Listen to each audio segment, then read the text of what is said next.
Welcome to Poets from the Neighborhood. My name is Louise Colln. And I'm Bruce Jennings. We hope you'll enjoy the poems we'll be reading today, poems written by your friends and neighbors. Our first poem is called Indiana Funeral by Bruce Jennings. A death in the family was the only thing that could take me home again to the flatland. That and a sense of self, chiseled out of duty of the old Protestant kind, which runs in rivulets inland from northeastern edges of the continent to fill in cracks where once glaciers bellowed into the Ice Age sky, gouged the Great Lakes out. I was beyond the better motives that lead to home, curiosity, loneliness, nostalgia, or so I said. In truth, these feelings are always with me, like insistent cats who want to fish. What is truly missing from the marrow of my life is the courage to give myself over to others or to a situation without remainder. I once lived among transparent people who had enough trust to let go. Returning home, I found New York uneasy, city of my convex life, where everyone is a bit shop-worn from being handled inside out, just in case there is a weak seam, a shoddy stitch, or frayed hem hiding there to take advantage. This is a poem about all the good things that you're thinking of that I'm going to do someday. It's called An Apple, and it's written by me. I picked an apple from a tree, a bright red apple, round and sweet. I placed it on my counter and planned its use. Perhaps I'll slice it thinly and share it with my neighbor on the east. We will sit together on my porch and talk of ball games and gardens.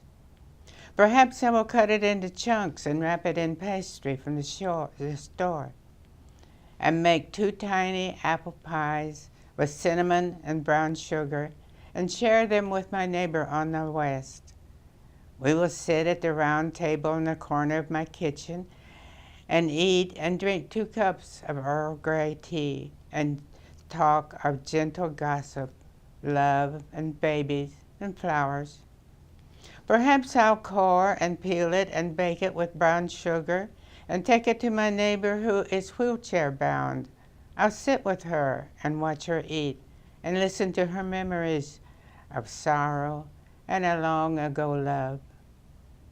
I thought so long of little ways to make my small world better. This morning I saw a rotten apple sitting on my counter. Talking to Ghosts by Ellis. What stories could your old bones tell me from beneath these stones? Who were you when once you walked? Who were you when once you talked? If you're someplace else now, where? Are you the only ones there?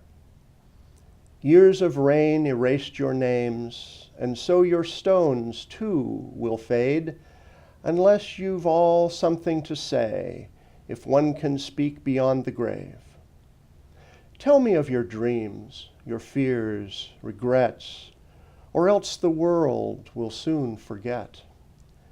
But you, young ghost, your name I still remember, how it still hurts to remember. You have no more worries now, sleeping far beneath the ground, or soaring high above the clouds. But we must live without you. How? How could you be so damned cruel?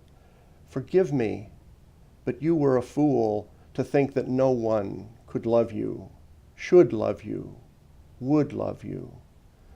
Or was my love just not enough? Or had you simply had enough? You could have told me, I would have listened, but you just smiled. You hid your cuts and hid your tears. For how long? Days, months, years. You should have told me. I would have listened. But you just smiled. I hope you are smiling now.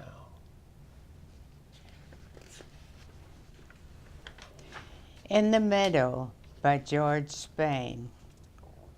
There in the meadow, I see a strong bowman standing alone, shooting arrows of gold and silver at the sun.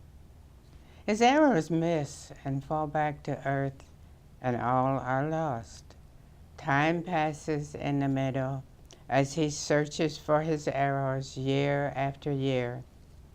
Now old, the bowman bends to earth in the meadow. Slumber by Lydia Esmer. Slumber enfolds in petals of gold and sails down indigo streams, all that her ample vessel could hold, to ports of peace and dreams. The world-worn traveler, the toiler fatigued, the war-weary soldier, the lover deceived. In death's disguise, she shuts their eyes, then casts a curative spell, reshaping, reordering, rekindling dim lives to rise at morning bell. Autumn by Louise Colln. There is a quietness in autumn, a waiting, a settling into sleep. The still air folds sunshine into silence, with age-drawn colors waiting under its dying glory. Autumn genuflects to winter, hiding mysteries underground.